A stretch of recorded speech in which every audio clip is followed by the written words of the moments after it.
And that was the point for me when all the lights went off and we were plunging down, and I was thinking, oh my God, the possibility of us getting shot out of the sky. That for me was my I shouldn't have done this moment. All those sort of things that you take for granted, like just walking down the street and feeling safe. Yeah. You just don't even think about it until you come back from somewhere like that and you think, gosh, we have everything. It's really interesting when you meet people and they're completely different to how you imagine they're going to be, and they have, so many interesting stories to tell.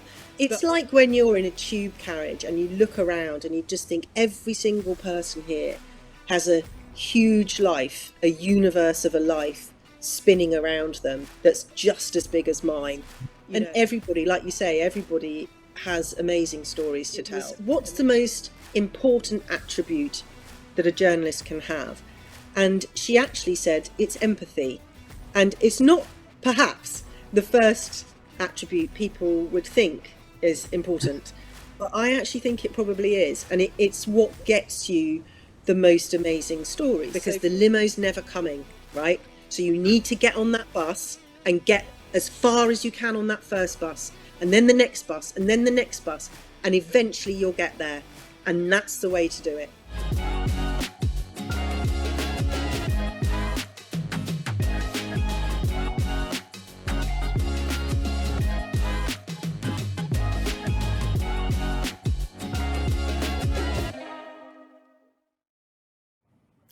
Can you hear me okay?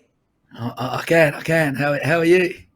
I'm good, thank you. How are you? That's more to the point. You must be exhausted. I'm okay. The voice is sticking with me. I've got the lemon and honey is still there. We're going okay. Okay, I'll do a lot of talking, okay? Give you a break. You're a star. You're, I guess, 22 or 24. So I'm nearly there. I feel like I'm in the final stretch, and it's good amazing. For you. Good for you. I'm so grateful for your time and jumping on this morning. It's amazing, and it's been great to have a chat with you. So if we can, we'll jump straight in if we can. Definitely. Listen, you've had an amazing career across TV and radio for many years. Was it always your ambition from a young age to follow that career path? No, I think is the answer to that. So when I went to university, I studied classics, which is Latin and ancient Greek, and the literature in those languages. Yeah. And I did my dissertation all about ancient Greece and that kind of thing. And my ambition was to work at the British Museum. But it never happened. So I ended up, one of the best things I ever did was a secretarial course. So I learned how to touch type and all that kind of thing. And I went to temp at a TV channel. And that's how I got into it, basically. Wow. So because I've read on your thing about, obviously you got a passion for Italy and Greece as well, haven't you? And doing a lot of travel. I'm half Greek Cypriot. I got married in Italy, so similar. Amazing places over there. Yeah, they're absolutely stunning. So, yeah, I mean, I think I've just had a lifelong love affair with both of those countries. And when I was really small, I really wanted to learn Italian. And obviously I can't speak Greek, unfortunately, apart from tiny weeny bits. But I can read it because I can, I used to be able to translate the ancient Greek. I'm pretty rusty now, I have to say. But yeah, the culture is so incredibly rich and the countryside is so amazing. I just remember that. So my dissertation was about Archelaus, who was Alexander the Great's. Alexander the Great went to. He was basically in the Alexandrian Empire, and it was very much the north of Greece that I sort of travelled around. So we travelled around Greece. We spent time in Thessaloniki. So lots and lots of wonderful places that aren't quite so on the beaten track, and we go to Greece a lot. This summer we went to Rhodes. We just love it. Really love it. They're both, like you say, Italy and Greece, Cyprus, and where I'm from. Just the thing I love about, I'm a big foodie, so, and growing up in a Greek household surrounded by food, and I teach the kids to cook Greek food as well. We're growing up, Amazing. I love the culture. And there's so much is around family, around food, and Yeah. that's community that I love in both Italy and in Greece. I suppose it's an amazing space. I love it.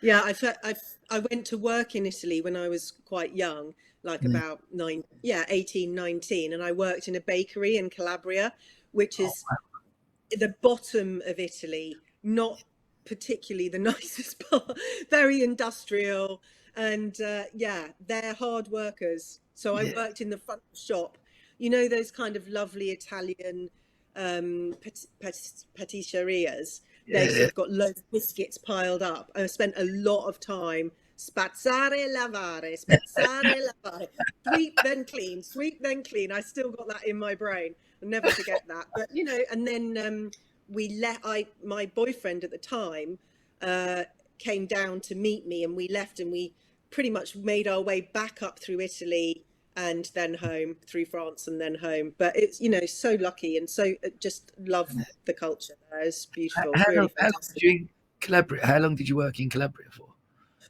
Oh, not long, probably like a month or something. Oh, You know, I was kind of just before I was just went to uni, and yeah, it was quite hard work. And I remember Mark, my boyfriend at the time, did a couple of shifts in the bakery overnight. And the first time he walked out, the bakery was just head to toe white from the flour. And it was hilarious. Oh my God. Such hard work. Really, really grueling, you know, but also brilliant fun. And we sold ice cream, and there was this, you know, proper Italian ice cream, and yeah, there was this little guy who came in, and he was so sweet. He came in every day for breakfast, and I would just be cramming as much as possible as I could onto this cone. He'd go this huge cone like that. And people would come in. Their attitude to ice cream is so different. So people would come in, businessmen in their suits would come in for ice cream in a brioche for their breakfast. You know, you'd never get that here I because know. it's just much more free, and it's like, you know, food is super important and fun, and you know, a part of a social. So yeah, Yeah. it was It's, quite an experience. well, because my uncle actually got married in Tropea, which is in Calabria. So I've been there a few times. Oh wow, wow. That's Yeah, probably the nicer part. it's, I was it's, in Catanzaro, which is quite a big industrially place, but it was still great, you know, and the people were lovely. awesome. Love it. I love it. Look, I wanted to talk about, obviously, you reported live from Afghanistan. Can you share about what that experience was like? I mean, how do you prepare mentally for something like that? I think when you're going somewhere like that, it's good to be a bit naive, which is what I was. So when I first started working for GMTV, which obviously is a national broadcaster, as a reporter, it was all I ever wanted to do. It was a big ambition of mine, and I was so thrilled. And I was a young reporter, and I was really keen. And most reporters are really keen to get out and do some foreign correspondence, Mhm. especially from a war zone. And I was out filming in London with a cameraman, and he'd been out to Iraq, I think it was, or Afghanistan, or both, for ITN. And I'd said to him, "Wow, what's it like? It must be amazing. You're so lucky." And he said, "There's always a point where you think to yourself, I shouldn't have done this." And for me, that point came. So just because you fly there with the forces, it's a very different experience to flying normally. So you, first of all, you fly in your armored gear, your flak jacket, and you know your protection. Though what protection that would give you, I do not know. Yeah. You get on the plane with all these soldiers going to fight in Afghanistan who aren't in, you know, who aren't thrilled at the prospect of having to go. Yeah. There's however many members of the press, which weren't that many. So we all squeezed onto this plane. And do you think it's going to be super high tech? Great. It just was like some old EasyJet plane that they'd commandeered. Anyway, so we get on and we fly off. And then we get towards Kandahar, and it's not, you know, when you go on holiday and then you kind of come in and then you stop. It's not like that when you go to a war zone. You come in high, they turn off all the lights, and you go down fast. Wow. And it was silence on that plane. And that was the point for me when all the lights went off and we were plunging down. And I was thinking, oh my God, you know, the possibility of us getting shot out of the sky. That for me was my, I shouldn't have done this moment. But Yeah. funnily, once we got there and I was on the ground, the planes within Afghanistan and the military presence there was much more reassuring. It felt very vulnerable in the sky. So I went to two different places. So Kandahar is mainly sort of an American base and it's huge. And we slept in kind of aircraft hangars with bunk beds, which is like it felt like, you know, those big greenhouses where they hothouse plants. It was a bit like that. And so you kind of just sleep for a bit. People are constantly coming and going because they've got different, you know, they're going off to different places at different times. So you just kind of sleep when you can. And then when you get woken up, you move. But these operations are big. You know, they've got great big canteens and all the rest of it. And Yeah. in between Kandahar and Camp Bastion, which is where I went to next, we got a different plane. I think it was a Hurricane.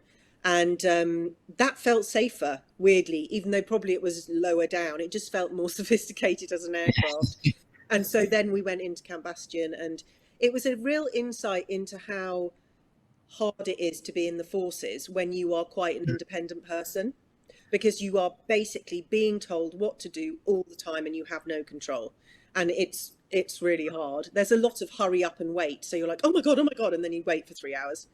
You know, there's a lot of checking and there's a lot of everything. And actually out there as a member of the press, I felt that not because they treated us second class, you just felt definitely not the same status as Yeah, sure. the servicemen and women out there, because obviously they're doing such an important job. And so I kind of tried within, when I was with them, to keep a fairly low profile. Having said that, we all stayed in a press tent with the press people within the army who were, you know, I felt much more comfortable with. It was much more easygoing rather than all these huge Marines and stuff who were really scary. But everyone was lovely. But I was the only female in this tent. And I had like, at the end, I had like this bit with a curtain pulled across. But, you know, it wasn't an issue. But it was, yeah, the end of the couple of weeks we were there, the tent was pretty grim. But yeah, it was an interesting time, certainly. And yes, we did a lot of live reporting every day. You know, you have a satellite truck there. Well, a satellite, I think they must have taken it out. I think we were using the ITN satellite truck because they have these huge planes which take tanks, all that kind of stuff out. So it must have got on board one of those. So we were interviewing people on living on the camp, finding out what it was like, what operations were like. And yeah, before I went, I had to do a hostile environment training course, which obviously puts the fear of God into you, because you're doing things like working out how to pick your way through a minefield, which obviously we'd never had to do, thank God. But, you know, that sort of thing. Wow. But yeah, and then so I did a lot of live reporting, which was great, sort of connecting people with their families back, because it was over Christmas time.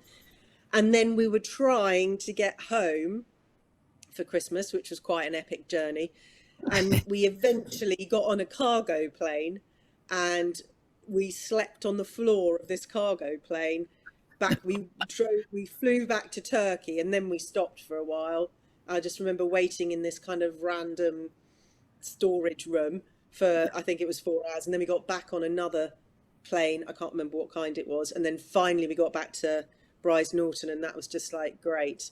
And the really big difference that I remember noticing when I got home, and I still think about quite a lot, is when you walk outside and it smells, the air here is so sweet and clean, whereas Yeah. out there it was very dusty and kind of dry, and a lot of it was because there was, there was constant noise, planes, helicopters kicking up the dust all the time, and it felt difficult to breathe clean air, and Yeah, all those sort of things that you take for granted, like just walking down the street and feeling safe.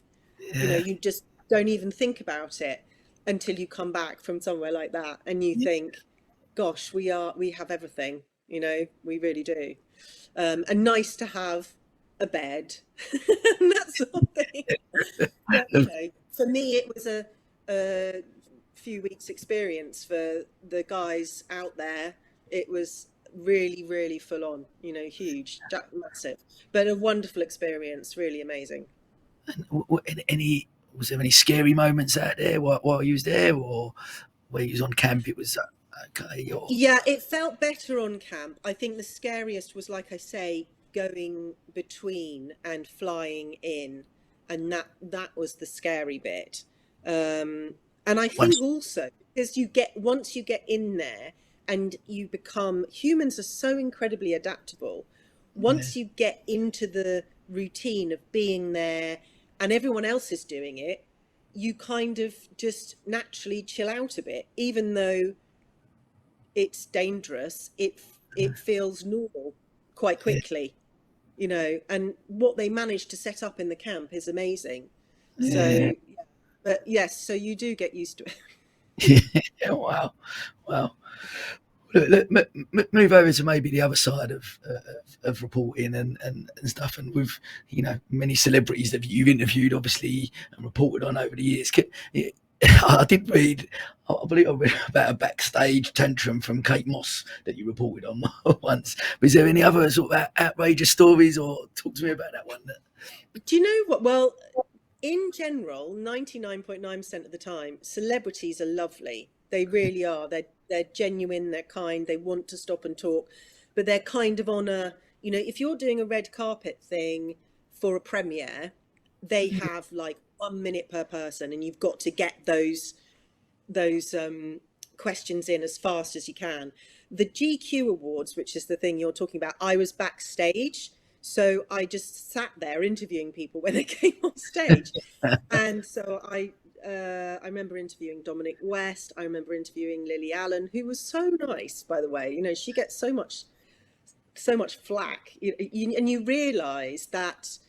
So the Kate Moss tantrum thing, uh, she'd been presenting an award, and James Nesbitt, I think it was, had made, I don't, it's a while ago now, so I can't really remember the details, had kind of made a sort of cheeky comment, but it really offended her, and she stormed off afterwards, and she came backstage going, "How beepy dare he? How beepy dare he?"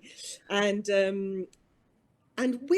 in retrospect, you know, the world has moved on since then. And chances are, if he said what he said then now, people wouldn't laugh.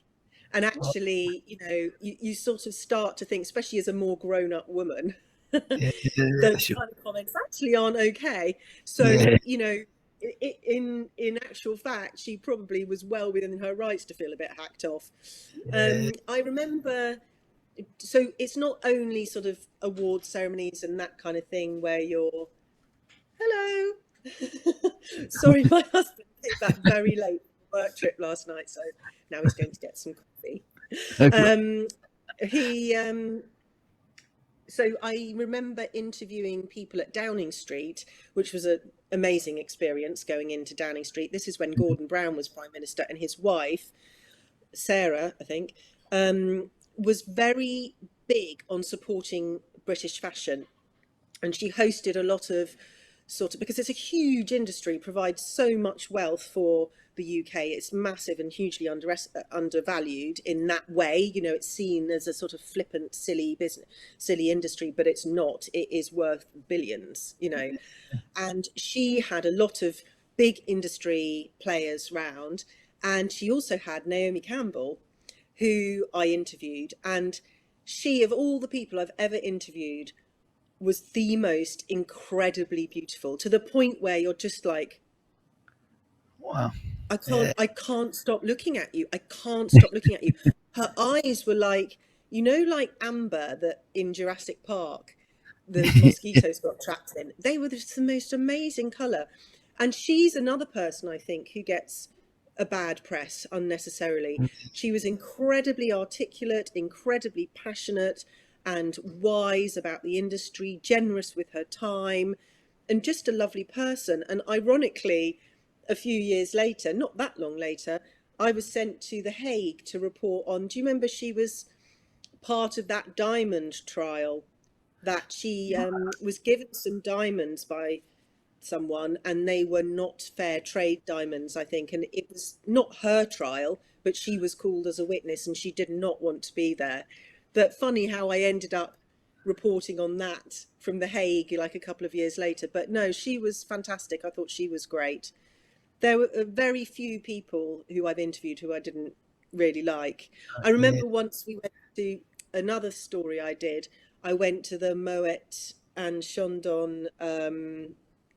It was some party thing. I can't remember. It is not as glamorous as it sounds because all the celebrities were coming in and we got stuck outside in the freezing cold rain, trying to interview them as they went in. And Scarlett Johansson was there. And I remember you had literally 10 seconds to say something. And I still cringe. And I was like, what are you wearing? And I was just like, why did I say that? Why did I just was, it was just such, and she looked at me like, what am I wearing?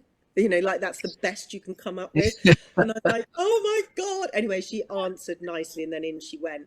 But I don't know whether you've ever heard of him. You may not, but there's he was very big, I think probably in the early noughties, fashion designer called Roland Mouret.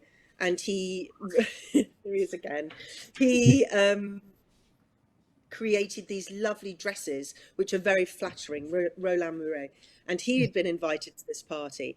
And he's very handsome and suave and looked amazing. And we interviewed him, and then he came back out with a tray of champagne for all the sad little bedraggled press people huddling outside in the freezing cold. And there were a lot of models there. Erin O'Connor, she was lovely, very tall and great to chat to. Just, it's really interesting when you meet people and they're completely different to how you imagine they're going to be, and they have, you know, so many interesting stories to tell. But often so my job is kind of divided at the moment between going out and reporting for the politics show and news reading. So news reading is very much, you go to the studio, you put the bulletin together and you read the news and you edit it and make sure that it's written in a way that you're happy with. You make sure it times properly and all that jazz. And it's great, and you present and you're in the studio and you're always warm and never getting rained on. When you're out, but the bonus of being out, I hate the driving, and I hate driving, and a lot of it is driving. It's less now that I'm based in the southeast rather than network. That was a lot of driving. But you meet so many amazing people, and people who contribute so much to their local community or to the world in general, or people with incredible stories who are dealing with more than you can imagine on a daily basis. And it's a really good reality check and, you know, puts your life in perspective. So, for example, the other day we filmed in Gillingham, and we'd set up the story about a food bank there. And I've been to food banks before. They tend to be a couple of rooms in the back of a church or a church hall or a community hall. The people who run it are amazing and fantastic, and they, you know, put all their time, they volunteer for nothing. This food bank was set up by a guy who moved to Gillingham, I can't remember where from, and he had been sort of stunned by the amount of homeless people in Gillingham. And so he started going around with a rucksack of food on his back and just giving it out to homeless people. And then it kind of progressed a bit. People started giving him donations. He spoke to, you know, the supermarkets, and they started giving him food. So he found somewhere, and then he found somewhere else. And then he found the place where we went to speak to him. And I walked in, and it was an enormous warehouse. And it was shocking, to be honest, that there was the need for such an amount of food. and clothing and products. And it just really took me aback because, like I say, I've seen food banks before, but this was on another scale. And there it was full of volunteers, and he had been doing it for years, and I think he was only just starting to get a wage for it from the council, because basically it's a professional operation now that he's set up from scratch. And you just kind of think, why is there such a disconnect between what's needed and the people who should be providing that, rather than volunteers having to sort that out? And that so often is something that I come across in my reports, and I find that really is hard. And it's on one level it's amazing because there are these people stepping up to do it, but on another level it's like they shouldn't have to. You shouldn't have to have the equivalent of another citizens advice bureau in a food bank where they're helping people understand how they can get their help for energy when they're living on, peanuts. So it's really, really interesting how, and often it's the people with the least who are helping people with the least, and it is really, really humbling, to be honest, and also anger making, but that nothing, I mean, the thing is with politics as well, is that whatever government it is, whoever's in power, there are always people who are genuinely trying to make a difference and policies that really are helping. But then there are policies that aren't.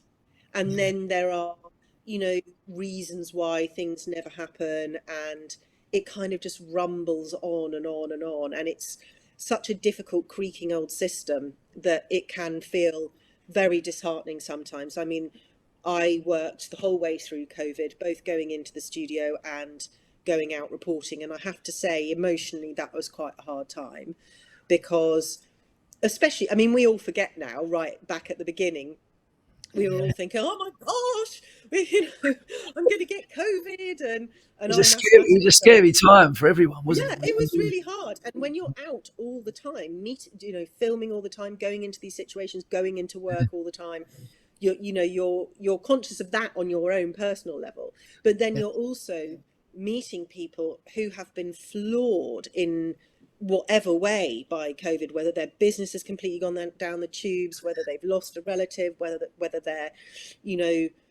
completely in fear for the future, So that was really hard, that was hard.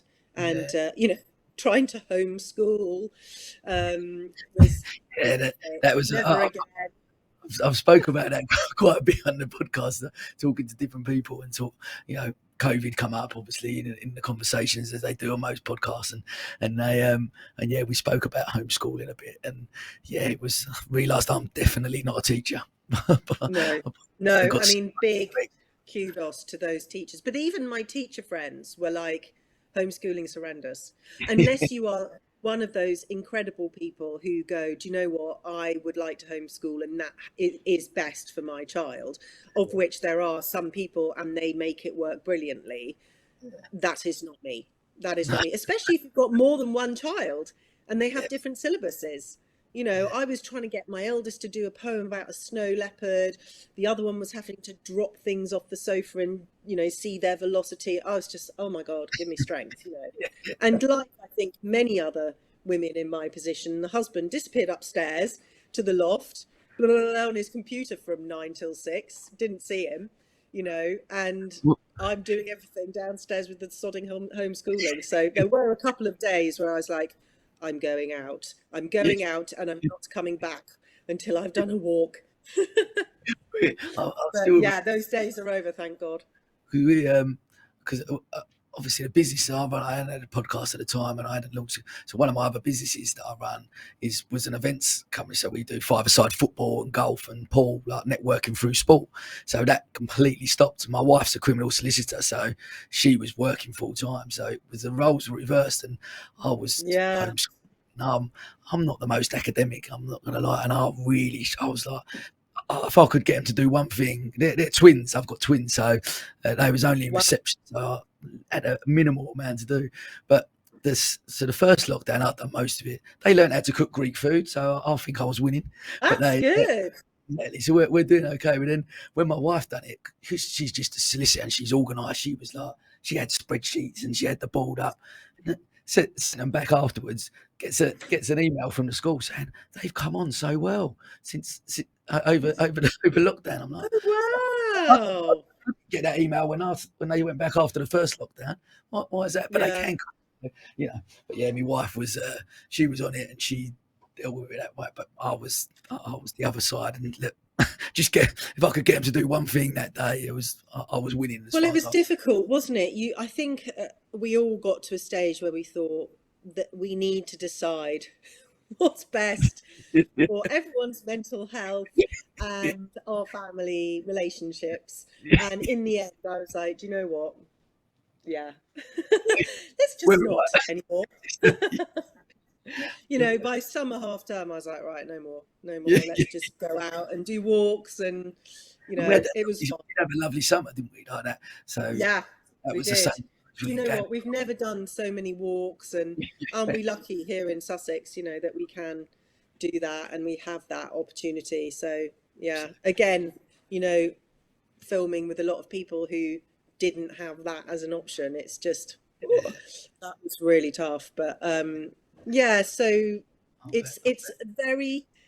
You never know. Every day is very different, and doing things differently. And another one thing about the job in general is that once it's done, it's done. You don't have a kind of hangover of projects that go on for months and months. It tends to be, one thing a week or one thing per day, or, you do your job and then you go, and that works for me. I like to kind of get it all done, and I don't mind working with deadline, that kind of thing. I love listening to, as you talk, like my main tagline I've done nearly 50 episodes of the podcast now, and then obviously 24 in the last day. But my tagline for the podcast is everyone has a story to tell, and listening to you talk, God, yeah. and that's what I find fascinating. Like listening to you talk and saying about going out and the different experiences, different people you spoke to and interviewed, and no matter who they are, everyone's got that story to tell, and it's fascinating. It's fascinating to hear those stories. I'm really keen. This is more of a personal one for me. But could you give me some top tips for conducting a great interview? Well, I think the biggest one, and I think you're very good at it, is to really listen. So often when people are new reporters, you have a set of questions you want to get through, but unless you're listening to the person, and I know it sounds very basic, but unless you're listening to what the person's actually replying, you miss the best bits. So when you ask your initial question, people always say to me, what questions are you going to ask me? And I sort of go, well, I'll probably be asking you about XYZ, because I never go with a prepared list of questions. I just go and I ask them the first question, and then what they say in their first answer prompts another question, and then another question, and then another question. And because you're listening to them, that's how you get the best out of them. And I learned that the hard way, because my very first ever job was a fashion show above a charity shop in aid of breast cancer. And the woman said to me, please, can you send me a list of questions in advance? And I did. And so when I interviewed her, every single question she had learned off by heart, and it sounded really unnatural. And so I never, ever do that anymore. I never, ever send a list of questions. And I know you sent me a list of questions, which was really nice. Yeah. But I personally would never do that, because people do try and go and learn things off by heart, off by rote. And actually, when you're interviewing people, they're already an expert in their own field. You're not interviewing them for things they don't know about. And I often say to them, look, it's easier for me because it's a lot of it's pre-recorded. And so, that I don't have to use all of it. But I say to them, look, it's my job to make you look good. You don't need to worry about it. That's my job, okay? Yeah, So just relax and just try and answer the questions. It's just like a chat that we would be having on the phone. And yeah, obviously I've got a cameraman there, and I always enjoy saying, just ignore Dave and look at me. So that, and it's hard for people, you know, and as a reporter you kind of forget you've got this great big camera in someone's face, you know, and yeah, it feels weird, but it's usually by the second or third question they've warmed up and they have forgotten about the camera a bit, and that's when you get into those sort of conversations, and often it's not that killer question that you think you've got in your brain that prompts the really good answer. Sometimes it's even your rubbish questions that yeah, prompt the best answer. Sometimes you're thinking, gosh, there was something I really did need to ask here. I should have probably written it down. And while you're trying to grapple for that question in your brain, you say something slightly innocuous like, yes, well, blah, blah, blah. And then this stunning question answer comes out, because it's not the pressure on them, and they're just chatting to you, and they are the expert in their field. You know, if you're talking to, on Wednesday, I was filming in a care home. So we're talking about the rising cost of everything, and you yeah, can imagine the impact on care homes. And we were talking to the manager of the care home, and often people will say, "Oh, I'm not going to be very good. I'm a bit worried," and you know they'll be fine. And I'm like, "It's okay. You'll be fine." And you start talking, and out comes this just amazing list of stuff that you have never crossed your mind. And she's talking about when someone's in adult social care, so she's talking about older people. It's there's this huge misconception that it's just get them out of bed, give them some food, sit them in a chair, and then put them back to bed again. It's not like that. You need, in order for older people to thrive and survive brilliantly, they need stimulation, they need activities, they need talking to, they need care, they need moving around, they need animals, and, you know, and all that stuff takes extra brain power. Now, if you are thinking, oh my God, we're not going to be able to afford the heating and the cooking, and all the bills are getting higher and higher, I can't possibly charge my clients more, it's really expensive anyway, you know, it's incredible pressure for these people, huge pressure. yeah, And you know, just interesting things like, if you're a council funded, everyone is stretched. So the people paying privately, it costs a bomb. The people paying council funded, it costs the council's money, but the care homes don't get as much money for those people. So naturally, care homes are going to start to think, do I want to take council funded people? And yeah, also the privately paying people are subsidizing the council funded people. The councils are saying, we don't have enough money already, and we might have to cut back on services unless we get more government funding. The government is saying we don't have enough money. You know, it's just like this huge big cycle of stuff, and it's always the humans at the end of it that I usually speak to, and it's really eye-opening on a weekly, daily basis of what it's like when you're in a tube carriage and you look around and you just think every single person here has a huge life, a universe of a life spinning around them that's just as big as mine, you know, and it's just, it's mind blowing really when you, if you start thinking about it too much. Yeah, it's, and everybody, like you say, everybody has amazing stories to tell. Amazing story. You know, in that care home, Dave was doing some filming because we were only allowed to film some people. So I was yeah, just chatting to a couple of other people, and a couple of other guys sitting on a sofa, and they were so sweet. And one of the blokes said to me, "Are you a big film director then?" And I said, "No, sorry, I'm just a reporter." He went, "Oh, that's no good." And I was like, "Oh, were you in showbiz then?" And he went, "Yes, I was. I was a stand-up comedian and I did loads of panto." And so I had this huge conversation with him about how he was Widow Twanky and he was something else, Dane Slap a Lot or something, and how he did stand-up, and he was hilarious, you know. And you get all these really interesting stories from people just by going out and visiting them, and it's such a worthwhile and fulfilling job. in that way, because you meet so many amazing people. And I think quite possibly I am more open to talking to people in general in life, just like on the bus or whatever, in taxis and things. And I just, yeah, it's, people are very interesting, and it's, people always need the benefit of the doubt, I would say. If people are rude to you or grumpy or beat their car horn at you, it's probably because they've had something happen, Yeah.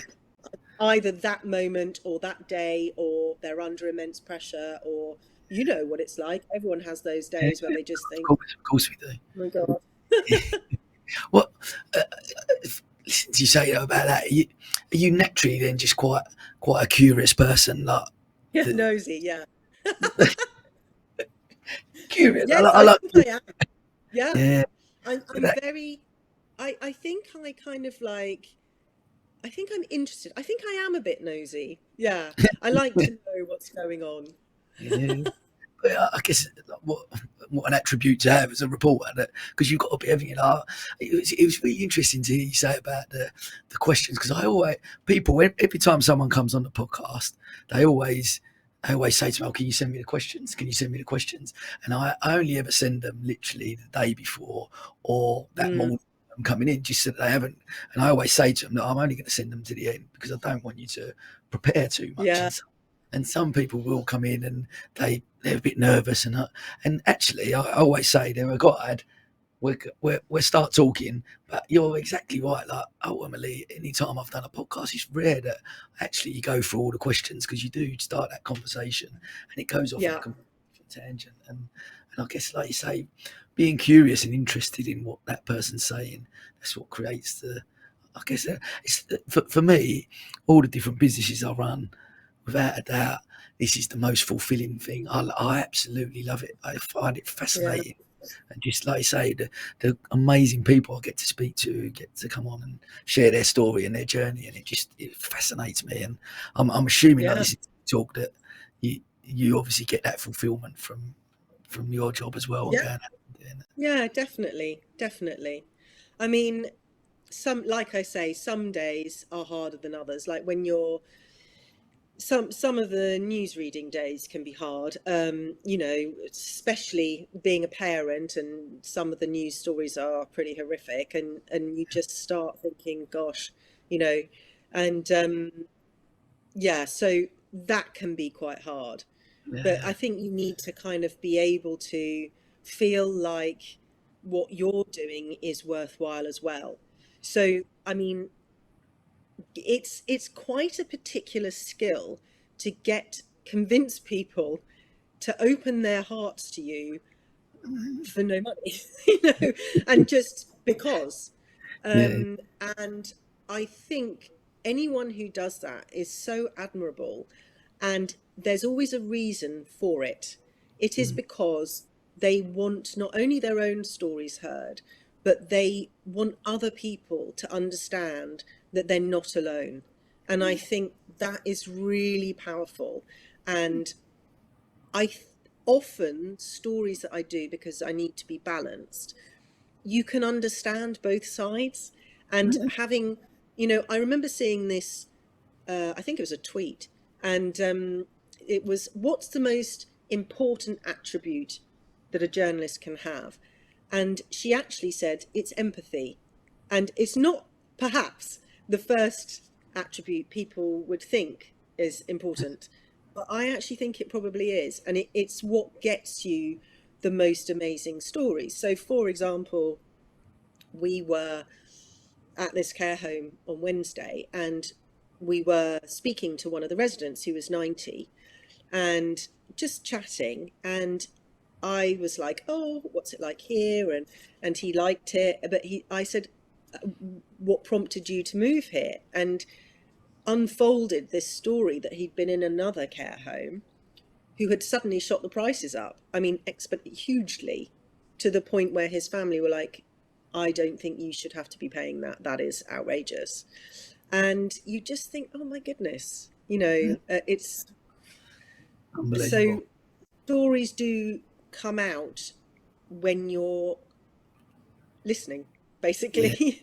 And and like I say, people never cease to amaze, surprise, and delight me, really.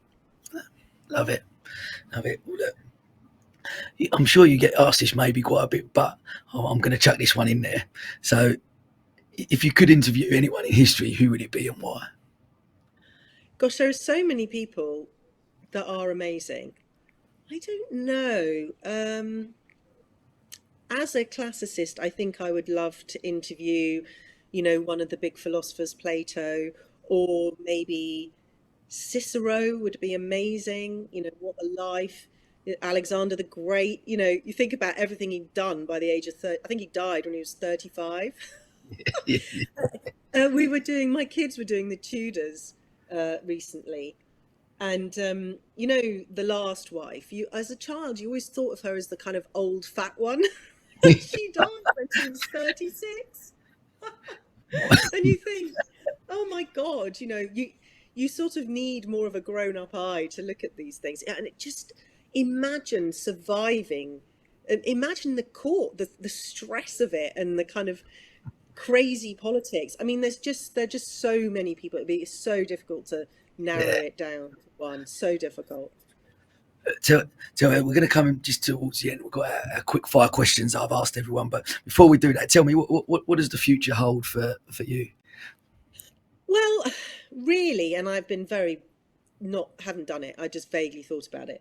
Is I would like to do something that's like an online provision, so you can just click on it and have it, and it's sort of like bite-sized chunks of helpful information. So, for example, how effective communicating, tips from a broadcaster of how to make your business better at communicating, or how can you identify your target audience? This is how we do it in broadcasting. It's really, every station you're on, you're speaking to a different audience. Every time slot you're on, you're speaking to a different audience. You're always thinking about, who is this for? And I think that can translate into, who is my customer? And there are some quite interesting ways of finding out who that customer might be and trying to think like them. But also, things like, how do I get my first start in TV? How do I conduct a good interview? All those sort of things, tips for sounding confident when you're public speaking, or when you've got to give a presentation, all those sort of things. At some stage, I want to do as a sort of online, not exactly a course, but sort of, you can say, that sounds good. I'd quite like to learn more about that. Click on it, costs a fiver, doesn't cost a bomb, but, is easy to understand and digest. And I've done a few sort of workshops in that area, and they were really fun. And I think I would like to do more of that, because I just think it's diversifying. That's the word. And I'm not, I feel like I've really enjoyed my career, but I feel like I'm at the place where I'm happy with what I do. I don't feel like I need to do any more. I've presented the news on national TV. I've reported from Afghanistan. I've filmed in New York. I've done all that. And now it's more about a balance. And it's hard, because I would never want anyone to say to take their career to take a back seat because they have children. But I think you get to a level where with children you're thinking, I want more of a balance. I want it to be able to work. I want to be able to be there for them, because for me at this stage, that is more important. I mean, I had a boss once, not where I am currently working, I have to say, who was really awful. And she was kind of like, you've got to be doing this and this, and if I call you to do this, you've got to do this. And I had to explain to her, look, work is really an important part of my life, but it's not my whole life. You do understand that, right? And she just didn't really get it. So I left. But yeah, and I think women are coming up against that a lot. There is movement, but Yeah. it's hard fought, very hard fought, and still very difficult, I think, for women and mothers in the workplace. But I think you had another guest. I saw a snippet of her while I was waiting to come on. I thought, yeah, you've done that. You've covered that brilliantly. I don't need to add to that. Yeah, she was, yeah, Mo, she was great with Watch This Space and what they're trying to do in all about diversity and inclusion, and Mm. so in the workplace. It's fascinating, but yeah, you're right. Well, look, I'd be if you do ever go down that route, please give me a call. We've got a community, a massive readership of people that type of knowledge would be gold for us with the Oh, well, broadcasting. thank you. Yeah, I just need to pull my finger out and do it. The No, we're problem grab a is, as coffee. I'm sure you're aware, that when so I kind of work two jobs already. Yeah, And yeah. so I do my Monday to Friday politics, and then I do extra news reading on top of that. So finding the time is always a bit hard, but you can always find the time. You can always find the time. I just need to do it. You're ready. We'll grab that coffee when you're ready. You let me know. That would be amazing. Thank you. Amazing. Well, look, we're gonna finish up our quick fire questions I've asked everyone. So we'll go. Cool. What's one piece of advice do you give to your 18-year-old self? Um, God, sorry, I should have looked at the questions before properly. I think try not to worry so much about what other people think, because actually they're really thinking about themselves mostly. That, not in a selfish way, but they're mostly concerned about their own selves. So just don't worry so much. That would be my number one. Don't waste your time worrying so much. Who has been the biggest inspiration for you throughout your life and why? Um, Kate Adie was a massive inspiration for me. She was a very famous foreign correspondent, reported from a lot. She was doing it as a female, as a woman, I should say, sorry, way before anyone else. And when I graduated from Falmouth College of Arts, as it was there, where I did my postgraduate diploma in broadcast journalism, which is such a mouthful, she came to give the awards out. And she gave such brilliant advice. Okay, so she said, nothing you have done in your life is a waste. Everything has given you experience. And throughout my career, there have been peaks and troughs and lulls. And I'm sort of thinking, oh my God, I'm not there yet. I'm not there yet. You're so kind of like desperately clawing and ambitious and all that. But all the times now I look back and I can see what she means. All those times when I was doing something that wasn't quite where I wanted to be still armed me with the skills that I need now and that I needed to progress. And learning all those things in an environment where I wasn't under pressure or particularly in the spotlight was really important. And the other really, really important thing she said to me, which I think a lot of people are missing nowadays, is that it's not a direct route to get to where you want to go. And she gave this analogy of, if you're standing at the bus stop I'll localize it. If you're standing in the bus stop in New Haven and you want to get to Brighton, you don't stand there and watch the number 12 go by and watch the number 18 go by, or I don't know if the 18 does go to Brighton, and even though there are seats on it, even if the 18 went to Peacehaven and then stopped and you had to change and get on another bus, and then you got to Rottingdean and you had to change again, you do that to get to Brighton. You wouldn't sit at the bus stop saying, oh, I'm not getting the bus, I'm waiting for the limo to take me from A to B, because the limo's never coming, right? So you need to get on that bus and get as far as you can on that first bus, and then the next bus, and then the next bus, and eventually you'll get there. And that's the way to do it. Love that. Love that. That's Yeah. brilliant. And that is something that I really took on board, and something that is the piece of advice I always give to people. And be keen and go up to people and ask people. I have people so I used to teach, sorry, I don't know if I'm running over time here. I used to teach journalism at Sussex Uni for a year or so, the MA there. And I actually stopped because I found that the students just weren't interested.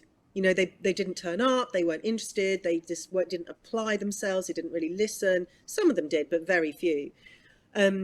Because they were just, I don't know why really. But on the flip side of that, I have worked with so many amazing work experience people who have literally approached me cold. I was at the opening of the i360 and this girl came up to me and she went, I really admire you in your career and I was wondering if there's anything you could do to help me. People have approached me on Instagram, and I always reply and I always help. And you would be amazed by people who do help you, because people who do want to help, you know, and they will do their best to give you advice and support you and mentor you, because it's important. And it's important we have new people. And Holly, who that was, now works for Talk TV. And she works with someone randomly who I used to co-present with. And she's amazing. She's a really high up producer now. She's well, and she didn't have any A levels and she was worried about it. And I'm sure I told her the bus story, and she's done exactly that. She's taken the bus every step of the way. And she's amazing. I'm so proud of her. So proud, you know, and anytime I get a chance to help someone like that, I love doing it. And I think people think that people won't be interested, and they are, whatever field you're in. I remember James O'Brien, who's a big noise on LBC, gave a talk once, and he said, I used to be the showbiz editor for The Sun. Guess how many letters I got in a year asking me for work experience and help? I'll ask you, how many do you think he got in a year? Hundreds. One. You got one letter reaching out to him saying, I really admire what you do. It's what I'd really like to do. Do you have any advice? Do you have any tips? People don't do that. And because they're scared. And I understand it feels scary, but you've just got to think to yourself, what's the worst that can happen?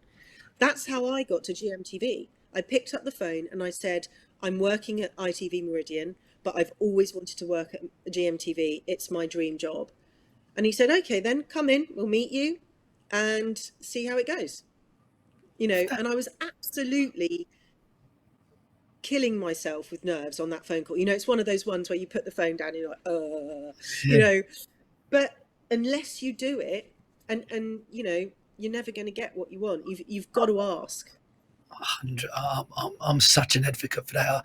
I've always been of the opinion that you don't ask, you don't get. Like, so even for me, for the 25, the reason I started the podcast was because I listened to the high performance one with Jake Humphrey and Damien Hughes, which is fascinating, and that's what inspired me to do this. So I reached out to them to say, "Can you come on the podcast?" And they was like, "No, we can't." But from asking that question, I got invited to go on the High Performance podcast as a listener guest. Amazing. Yeah.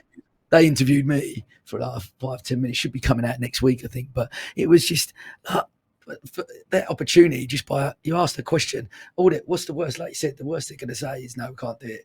Ignore me. Don't, whatever that looks like. But they did come back. There was a response, and I ended up the podcast that inspired me to start this one. I'm then on it only a couple of weeks. So yeah, I'm a massive advocate for that. I think don't ask, you don't get. You got to ask the question, but people don't. No, and people are scared, and I do understand that. But I'm at the point now where I'll phone pretty much anyone. I have pretty much no shame. I'm over that. I'm super over that. I've phoned so many people. Well, listen, last two questions we're going to go. Could you recommend a book or a podcast to our listeners that has had an impact on you? A book I really loved was A Secret History by Donna Tartt. I mean, it isn't like a self-help book or anything like that. It is a thriller, but it just really sort of not hit a nerve, but resonated with me. And her writing is amazing, and it's really immersive. And, you know, I think that's a great book. And another book, which is a really good book, is How to Talk So Kids Will Listen and Listen So Kids Will Talk. And that is a really, you know, when you're trying to, I don't know how old your children are. 7. Okay, fine. So say you're trying to get, are they boy and girl or boys or girls or? Yeah, boy, girl. But boy, girl. Okay, so you got both. Yeah. But this transverses any gender when you're trying to get them to put their shoes on, right? Or trying to get them to get out of the house. It's tips. It's not even tips. It's why they don't listen and how they might listen better. And as they get older, the such an important thing is that they talk to you all the time, and because it makes them more resilient in so many ways, safer, happier, able to sort of decompress after their school day. And that starts really early. I mean, you have to sit there listening to, well, she said this to me in the playground, and then I couldn't have the ball, and blah blah blah blah blah blah blah blah blah blah. But it's really important that you sit there and listen to it, because later, when they're 11 and they're saying, "Well, so and so said this to me in the playground, and I felt this, and I didn't," they're still telling you, and it's just as long as they're talking to you is the really most important bit. So for me, that book was so helpful. And there are so many self-help books out there that are lots and lots of anecdotal evidence and very boring and heavy to get through, and I find them horrific. This is actually really helpful on all those sort of levels of why my child doesn't how to engage cooperation is one of the chapters, and it's really helpful. It is actually really helpful. Even this morning I used one on my 9-year-old, to get her. She, poor thing, she's a night owl. My eldest is a lark like me. I get up early and she gets up early. She's always up by 5:30, 6, which is fine with me because so am I. But my youngest is a night owl. She would much rather sleep till like 8:30. Okay. And it used to kind of be like, come on, up you go. But then I thought, do you know what? She's just most productive at a different time of day. And that's also fine. And when she's older, I used to live with someone who did all their best work late at night and she got first. So it helped change my thinking on it. But getting her out of bed this morning, I used her favourite toy, and it was like silly voices. And instead of it feels like it takes longer than just saying, come on, get out of bed, blah, blah, blah. But actually it doesn't. Because she doesn't like being challenged. Who does? Who likes being told what to do? No one. Especially if you're fast asleep and you'd rather still be asleep. You respond much better to a monkey that's, dancing Donald Where's Your Trousers on your tummy, at 7:30. Well, actually, it was more like 6:30. And tempting you to get out of bed and saying that I'm hungry, monkey's hungry, can I have some watermelon, please? And out she got. And it was actually so easy. It feels like more effort, and yes, it is more effort than going, please get out of bed and put your socks on, but actually it really does work. And there are lots of really useful little tips like that in there. So I would say that's a really good book for any parents out there. That is 100% on the list. My wife's going to love it as well. I'm 100%. Yeah, it's a good book. And it helps you understand where they are and how they feel. And, it's, and I was thinking something about my child the other day, and then I was thinking, well, hang on a minute. I'm now a grown-up person who's been through loads, and I'm so much more mellow than I was as a teenager. I was like, no, I know everything, I know best, off I go, and everyone can just, have their own opinion. And when I get a bit of that back from my 9-year-old, I'm thinking, well, why doesn't she listen to me? I'm sensible, I know what I'm talking about. But actually, I'm like, well, I was just like that. Why don't I have that? I need to have that empathy and come at it from how she's feeling as well. And a lot of that is in the book as well. Amazing. It's on the list. I'll definitely get it. Final one. We're going to finish up. What is your one rule for living a fulfilled life? I think try not to put yourself bottom of the list, because you can't pour from an empty pot, right? And if you are, the times when I've been most awful is when I've pushed myself to my limit. I've had a long day at work, then I've come home and I'm like, oh my God, but the kids have to eat, you know, something really healthy because they only had this at lunch, and there must be vegetables and they must have protein, and God, I haven't changed their sheets for ages, and oh, but I must go through all the insurance and make sure we've got the cheapest, best deal. And that's when something happens and I lose my temper. Or, you know, and actually everyone would have been happier and better off if I'd just gone, do you know what? Doing the sheets today is going to push me over the edge. I'm going to leave it for another day, and everyone will be happier. So I would say that's, I mean, I've got loads of things, I better stop talking, but that one, communicate with people, talk to your husband, talk to your children, talk to them, and expectations. So within that, make sure your expectations meet that of the people you're around, because that is where the most conflict happens. When you're expecting things to go a certain way, they're expecting things to go a certain way, and they don't happen, and then you're both annoyed with each other. Or making sure communicating your expectations to people and understanding theirs is super helpful for everyone being happy. Love that. Marcella, listen, what Your I can't. poor voice, oh my God. It's nearly there. It's nearly there. Oh, 2 more to go. I'm okay. But And listen. you've got Donna, haven't you, who's Donna, amazing. She's yeah, fantastic. she's the fun. It was a great one. I've got actually my next guest is the the founder of the Agora Clinic. So obviously we had the twins through Oh, IVF wow. at the Oh, I Agora. didn't know that. Yeah, Wow. she's coming on now, and then Donna to finish off. So yeah, a couple of really great conversations, I'm sure. But listen, I'm so grateful for your time and jumping on this morning, and it's been absolutely fascinating chatting to you. I really appreciate it. So thank you. I'm really grateful. It's been brilliant. It's absolutely my pleasure, and well done you. You're doing such a brilliant thing, and I know you do loads for Rocking Horse, which obviously is a really, you know, a cause that's really close to my heart, and work with very closely, and they are amazing, just amazing, and I know you love them to bits, as do I, and you'll get loads of really brilliant info from Donna. I had a quick coffee with her earlier this week, and they're doing so many amazing, exciting things, and yeah, getting people to be on board and come along to all the exciting events is definitely going to be on my list of things to do this for the rest of the year. Amazing. Listen, thanks again. Have a great rest of the day, and look, keep me posted about that next venture because I'd love to I chat. will. Thank you so much. Thank you. So what I'm going to do is I'm going to say goodbye and thank you very much. And you do not have to say another word. Okay, rest that voice until your next guest. So I will say goodbye from the 24-hour podcast. Thank you so much for joining us. Bye bye.